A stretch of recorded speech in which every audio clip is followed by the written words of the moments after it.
সুপ্রিয় শিক্ষার্থী, আসসালামু আলাইকুম। আজকের আলোচনার টপিক মার্কোনিকভ নীতি। তো মার্কোনিকভ নীতি এটা আসলে কোন সময় প্রযোজ্য হয়? সাধারণত আমরা যদি একটা অপ্রতিসম অ্যালকিনের সাথে একটা অপ্রতিসম বিকারকের সংযোজন বিক্রিয়া সম্পন্ন করি, সেক্ষেত্রে কিন্তু এই মার্কোনিকভ নীতিটা প্রয়োজন হয়। তো অপ্রতিসম অ্যালকিন আর অপ্রতিসম বিকারক কি, এই বিষয়টা আমরা একটু প্রথমে দেখি। দেখো, আমি বোর্ডে লিখছি, দেখো প্রোপিন, এবং এই প্রোপিনের এই যে দ্বিবন্ধনটা আছে, দ্বিবন্ধনটা কত নম্বর কার্বনের পরে? 1 নম্বর কার্বনের পরে।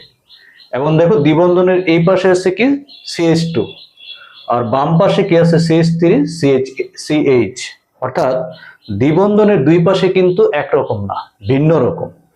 এই যে ভিন্ন রকম আছে, এই জন্য এটার নাম হয়েছে কি অপ্রতিসম অ্যালকিন। প্রতিসম মানে দুই পাশে একই রকম হবে, অপ্রতিসম মানে কি ভিন্ন রকম হবে। তার মানে দেখো দ্বিবন্ধনের দুই পাশে ভিন্ন রকম আছে, এই জন্য এটার নাম হয়েছে কি অপ্রতিসম অ্যালকিন। এবং একইভাবে এই বিকারকটাকে বলা হয় কি অপ্রতিসম বিকারক। কেন বলা হয়? কারণটা দেখো, এক পাশে আছে হাইড্রোজেন আর এক পাশে আছে কি ব্রোমিন। তার মানে বন্ধনের দুই পাশে কিন্তু দুইটা ভিন্ন পরমাণু আছে, এই জন্য এটার নাম হচ্ছে কি অপ্রতিসম বিকারক। এবং এই ক্ষেত্রে তুমি কি করবা? এই ক্ষেত্রে এই যে দ্বিবন্ধনের সাথে দুইটা কার্বন আছে, দ্বিবন্ধন থাকলে আমরা কি কি দেখি? যে সংযোজন বিক্রিয়া বা যৌথ বিক্রিয়া দেখায়। তো সংযোজন বিক্রিয়ার ক্ষেত্রে তুমি এই হাইড্রোজেনটাকে এই কার্বনে দিবা না এই কার্বনে দিবা, বা ব্রোমিনটাকে এই কার্বনে দিবা নাকি 2 নম্বর কার্বনে দিবা, কোনটাতে তুমি দিবা, সেই বিষয়টা নিয়েই আসলে এই মার্কোনিকভ নীতিতে বলা হয়েছে। মার্কোনিকভ নীতিটা আসলে কি? দেখো, বলছে যে অপ্রতিসম অ্যালকিনের সাথে অপ্রতিসম বিকারকের বিক্রিয়ায় অ্যালকিনের দ্বিবন্ধনযুক্ত যে কার্বনে হাইড্রোজেন বেশি আছে, বিকারকের ধনাত্মক প্রান্ত বা হাইড্রোজেন সেই কার্বনে যুক্ত হবে। তাহলে দেখো, বিকারকের যে হাইড্রোজেনটা আছে, এই হাইড্রোজেনটাকে আমরা কোন জায়গায় দিব? যেখানে যেই কার্বনে হাইড্রোজেন বেশি আছে। দেখো, এই 1 নম্বর কার্বনে হাইড্রোজেন কয়টা আছে? 2টা। 2 নম্বর কার্বনে হাইড্রোজেন কয়টা আছে? 1টা। তাহলে মার্কোনিকভ নীতি অনুসারে বিকারকের হাইড্রোজেনটা কত নম্বর কার্বনে দিব? 1 নম্বরে। আর ব্রোমিনটাকে কত নম্বর কার্বনে দিব? 2 নম্বর কার্বনে। অর্থাৎ এই ব্রোমিনটাকে কোথায় দিবা তোমরা? এই 2 নম্বর কার্বনে যুক্ত করতে হবে।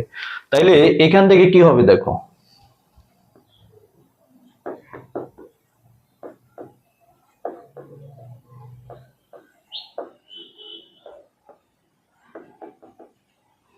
এই যৌগটা তৈরি হবে, এবং এই যৌগটার নাম হচ্ছে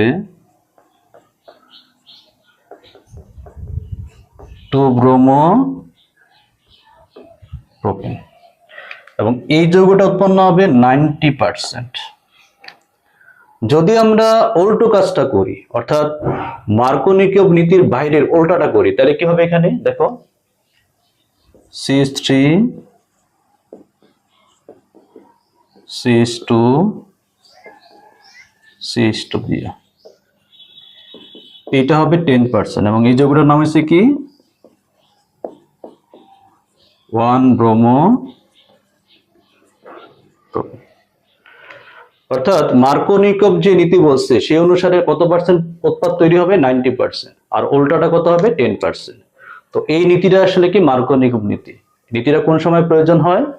যখন আমরা একটা অপ্রতিসম অ্যালকিনের সাথে একটা অপ্রতিসম বিকারকের সংযোজন বিক্রিয়া দেখাবো, তখন কি করতে হবে? অপ্রতিসম অ্যালকিনের দ্বিবন্ধনের যে কার্বনে হাইড্রোজেন বেশি থাকবে, বিকারকের ধনাত্মক প্রান্ত বা হাইড্রোজেনটা সেই কার্বনে দিতে হবে বা